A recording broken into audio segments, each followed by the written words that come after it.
Hey guys, happy Tuesday and welcome to Story Time. We got quite a bit of snow and ice over the weekend. Well, last week into the weekend. We were closed here at the library from Thursday to Saturday. You can still kind of see a little bit of snow out here. I have the shades drawn because it is very, very, very bright outside. So there was a glare for the camera. So next Monday is Valentine's Day. So I thought this week we could read books about Valentine's Day or books about love and friendship and things like that. So our first book I have today, I don't know if I've read this one before on here, but it is really good. It is called Hug Machine. And it is by Scott Campbell. Whoa, here I come. I am the hug machine. I am very good at hugging, the best at hugging. No one can resist my unbelievable hugging. I am the hug machine. My hugs calm people down. They cheer them up. They make them go completely nuts. I am the hug machine. I hug everything I see. No one escapes the hug machine. My hugs make the biggest feel small, the smallest feel big. I hug soft things, hard things, square things, long things.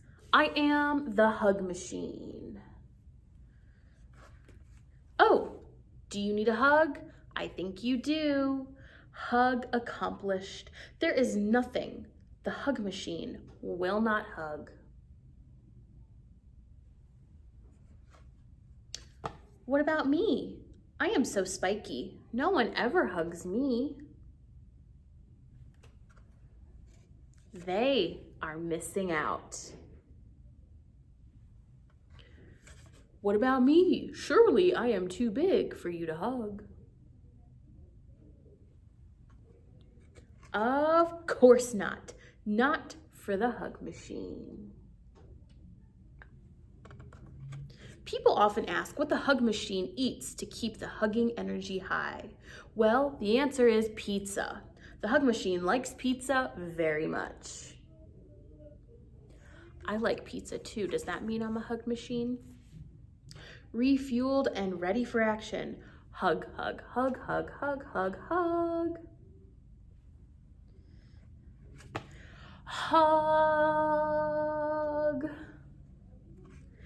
Whew, what a tiring day of hugging. The hug machine is exhausted. The hug machine can hug no more. Oh, why yes, you may hug the hug machine. Hug machine is always open for business. The end. I liked that one, that was cute. Now, another one of my favorites, Pete the Cat. I love Pete the Cat. It's Pete the Cat, Valentine's Day is Cool by Kimberly and James Dean.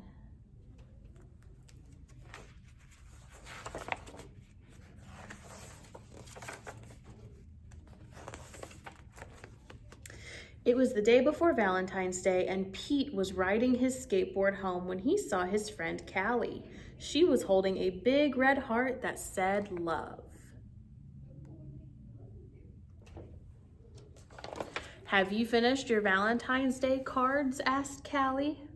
No, Valentine's Day is not cool, Pete said.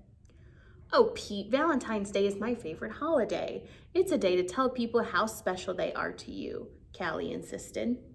Pete skated on, but something in the back of his mind told him that Callie might be right. By the time Pete got home, he had decided that Callie was right about Valentine's Day. So he got out his pencils, paper, crayons, and markers and sat down at the kitchen table. First, Pete started to work on a card for his friend Larry. Pete made several cards with big red hearts, but he was not happy with his work. Pete wanted to make the perfect cards for every cat in his class. "I'll never get all these cards done in time," Pete told his mom. Pete's mom smiled. "Just do your best," she said. "Just tell Larry why he is not cool. He is cool. There is something cool about every cat." Pete got back to work. He thought hard about what was cool about Larry. "Perfect," Pete said.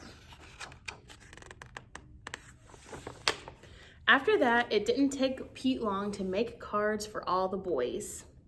Then Pete made special cards for all the girls and wrote "Love Pete" on each one. And of course, he made the biggest heart-shaped card for his mom. The next day, Pete and Callie waited for the bus together. "I decided you were right. Valentine's Day is cool." "That's awesome," Callie said. "By the way, I am having a Valentine's Day party at my house after school, if you want to come." The bus pulled up then, and Pete and Callie got on. Mr. Ted, the bus driver, smiled and said good morning, but as soon as they were in their seats, Pete put his head in his paws. "What's wrong?" Callie asked. "I forgot to make a card for Mr. Ted," he cried. Then Pete thought, "But I can make him an awesome card before we get to school." Pete pulled out a piece of paper and colored pencils from his backpack. He began to draw. "Happy Valentine's Day. Thanks for picking us up every day for school," Pete and Callie said as they handed Mr. Ted his Valentine. "Thank you," Mr. Ted told them. "You just made my day." "What about Mrs. Gold, the crossing guard? We need to make her a Valentine too," Pete practically shouted. "Let's do it," Callie said. "Let's make Valentines for everyone." Pete and Callie got super busy making cards for everyone. After school, Pete went to Callie's party. He rang the bell and then he froze. Callie opened the door only to find her friend in a panic. "What's wrong, Pete?" "I forgot something very important," Pete admitted. "What?" Callie asked. "I realized I just forgot to make a card for you," Pete said. "That's okay, Pete. Cards are just a way of showing you care. Hanging out with you, that's way better than any card. This is the best Valentine's Day ever. And happy Valentine's Day to you. Love, Pete." That was a good one too. So I hope you guys enjoyed today's stories, and I will see you with some more Valentine's Day stories on Thursday. Bye.